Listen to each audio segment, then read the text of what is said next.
Debo gustarte, realmente te gusto. ¡Buenos días, Ramadán! Aquí está el loco Fayer. Nuestros precios son Hussein. Aquí está el genio. ¡Imita a Flanders! No. Bien, acabamos de conocer las religiones monoteístas y por qué entre ellas hay tanto conflicto. Sin embargo, ahora nos adentraremos en el Imperio Musulmán. La península arábiga es un lugar bastante difícil para vivir. ¿Por qué? Porque su mayoría es desierto y el agua escasea bastante. Ahora, en este ambiente van a ser un personaje importante para la religión del Islam y el Imperio Musulmán.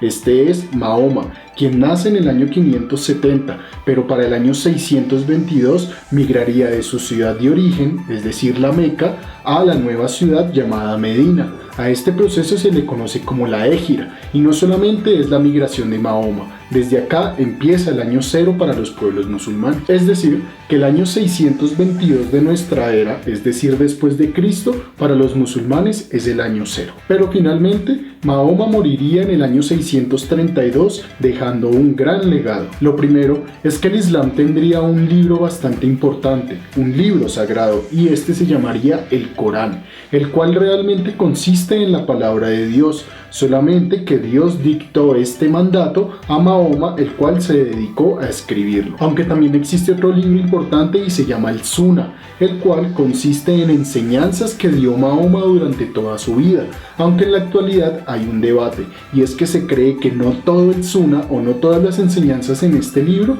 fueron hechas por Mahoma. Pero bueno, básicamente de estos libros y sistemas de creencias hay 5 cosas que todo musulmán debe hacer. Primero, tiene que creer en un único Dios, y este Dios se llama Alá. Segundo, para rendirle tributo a él, debe por lo menos rezar 5 veces al día. Tercero, durante todo un mes tiene que ayunar.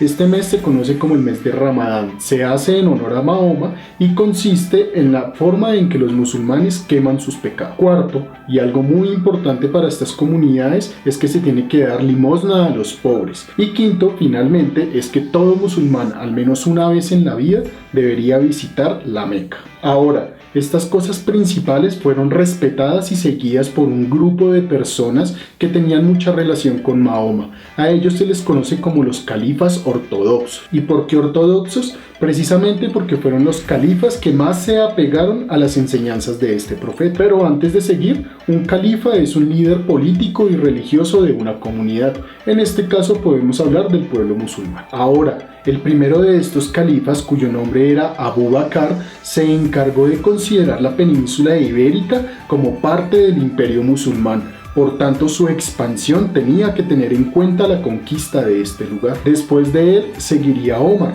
del cual hablamos en el video pasado. ¿Recuerdan ustedes que él mandó a construir una mezquita sobre el templo de Salomón? Sí, la mezquita de la cúpula de la roca. Pero además de eso, se encargó de expandir el imperio a otros territorios como Siria, Egipto o incluso el imperio persa. Aunque al morir Omar, asume el califato un hombre llamado Uthman, quien era poco agraciado para las personas, es decir, era poco popular dentro del pueblo y finalmente fue asesinado.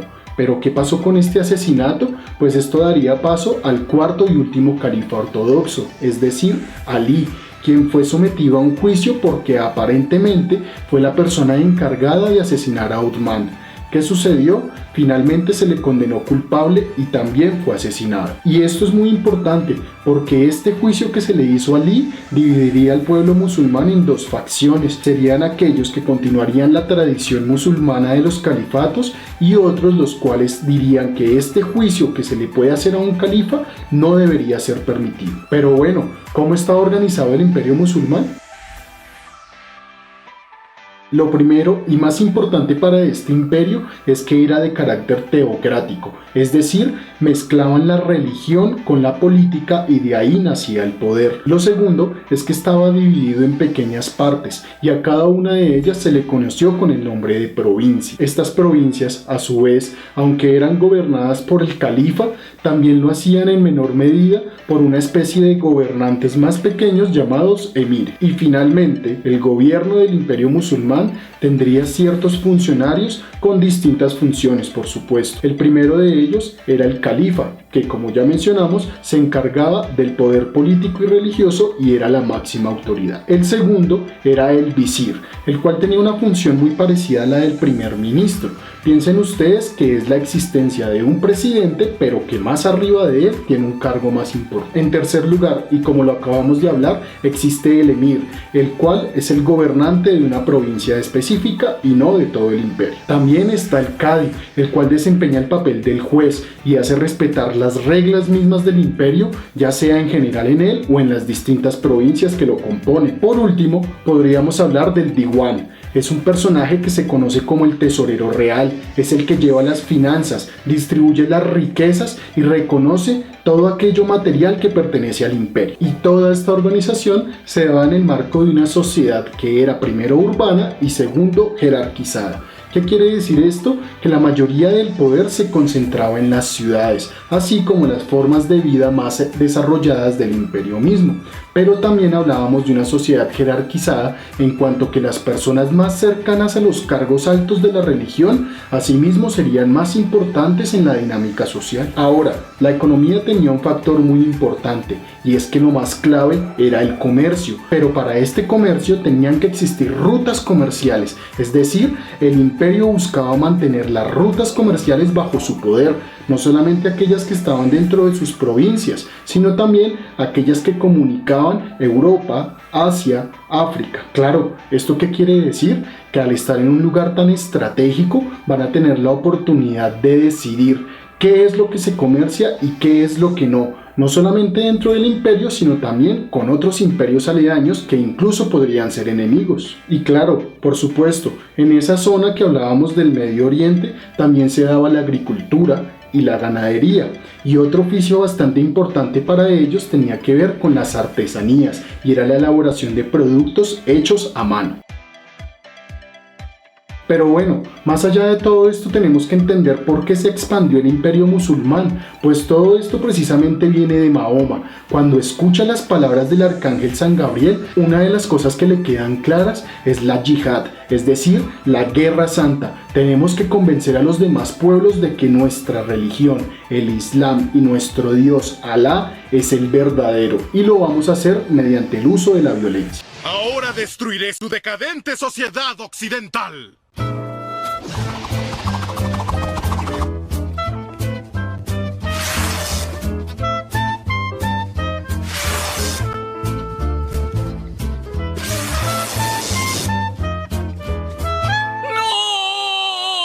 De esta manera fue como el concepto de guerra santa se convirtió por excelencia en la forma como el imperio musulmán empezaría a expandirse, buscando nuevos territorios, pero también nuevos lugares en los cuales profesar la fe. El imperio musulmán tuvo 3 etapas de expansión importantes para poder llegar a ser lo que fue. La primera, como ya vimos, fue gracias a Mahoma y los 4 primeros califas ortodoxos, los cuales se encargaron primero de crecer el imperio al interior de Arabia y posteriormente llegar a países como Egipto, como Libia, como Persia o como Palestina. La segunda etapa se da después del asesinato de Ali. Una nueva dinastía o familia va a llegar al poder, a ellos se le conoce como los omeyas. Estos omeyas asumirían el poder y se instalarían en una ciudad llamada Damasco, la hoy capital de Siria. Sin embargo, tenían un papel más importante y era llegar a expandir el imperio hasta sus límites más grandes. ¿Cómo lo hicieron? Lo hicieron primero llegando a la zona del Zagreb, o lo que hoy conocemos como el norte de África, pero también fundando un nuevo reino en la península ibérica, es decir, lo que hoy conocemos como Portugal y España. A este reino se le conoció como el reino Al-Ándalus. Y claro, esto va a tener un gran problema, y es que aunque el imperio romano estuviese dividido, su expansión territorial era considerable, y parte de ella llegó incluso a la península ibérica, así que en algún momento estos pueblos llegaron a tener conflicto. Gracias a esta expansión, los califas omeyas se permitieron algo muy importante, y es crear una de las mezquitas más grandes jamás conocidas. Esta es la mezquita de Damasco. Pero bueno, al igual como vimos con el imperio romano, todo imperio va a tener un periodo de decadencia, y en este caso se va a dar por la extinción, casi total del pueblo omeya. ¿Qué sucedió? Existió una reunión de personas bastante importantes dentro del imperio musulmán, entre ellas los omeya, pero también la dinastía o familia contraria, los abasíes, los cuales tenían un plan estratégico y era en esa misma reunión matarlos a todos, aunque uno logró escapar. Esto parece una novela o una película de acción. Podemos ver entonces cómo una dinastía mató a la otra y asumió el poder. Entonces hablamos del tercer momento evolutivo del Imperio Romano. Es decir, pasamos de Mahoma y los califas ortodoxos al califato omeya y ahora al califato abasí. Y resulta que en aquella cena o en esta reunión de la que les hablé, uno de los omeyas logró escapar. Su nombre fue Abderramán I, el cual logró cruzar todo el desierto del norte de África hasta lograr instaurarse en el reino Al-Ándalus, donde sería capaz de legitimar toda la tradición que tenía su familia omeya. Y esto va a tener una gran consecuencia para la expansión del Islam, como veremos más adelante. Pero ¿qué pasó con los abasíes? Pues los abasíes, una vez asumieron el poder, se encontraron con un imperio que se estaba fragmentando, es decir, las distintas provincias empezaron a desvincularse unas de otras y se habló en cierto sentido de una independencia. Claro, cuando el imperio estaba corroído por dentro era muy fácil que los enemigos lo pudiesen destruir. De esta manera llegaron los mongoles en el año 1258, asesinaron a toda la familia abasí y destruyeron su principal ciudad, es decir, Bagdad. Pero bueno, este no fue el fin del imperio como tal, pues una de sus principales características fue la religión, el Islam, y este se empezó a propagar a pesar de que el imperio como forma política ya había decaído.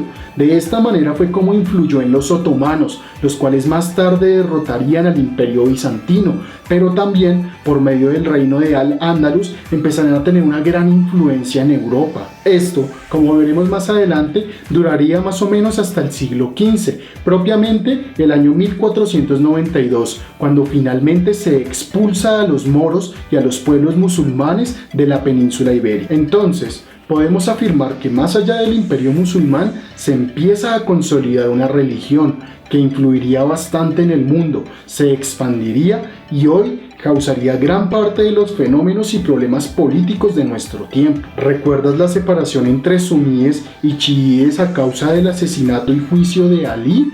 Pues esto en parte ha generado que el pueblo musulmán se empiece a dividir. De esta manera, los chiíes se han convertido en islamistas radicales, los cuales buscan, por medio del terrorismo, imponer la idea de la yihad y que todos deberíamos seguir a Alá y su religión principal, el Islam. Y consecuencia de esto son las noticias que de pronto ustedes habrán visto.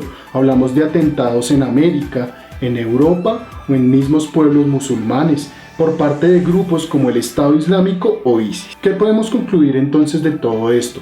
Que los pueblos musulmanes empezaron a consolidarse desde un mito, y ese mito se encontraba en la Biblia. Empezaron a fundar sólidamente las bases de su imperio, el cual no solamente era político, sino también religioso. Y una vez cae ese imperio, van a dejar como legado esa religión importante que hoy tenemos en el mundo y hace parte de la dinámica política en nuestro territorio. Pero bueno, en aquella época, ¿eso qué implicó? Pues por supuesto, teníamos que en Europa, más propiamente en el Imperio Romano, se seguían tradiciones cristianas y también el judaísmo empezó a tener gran influencia.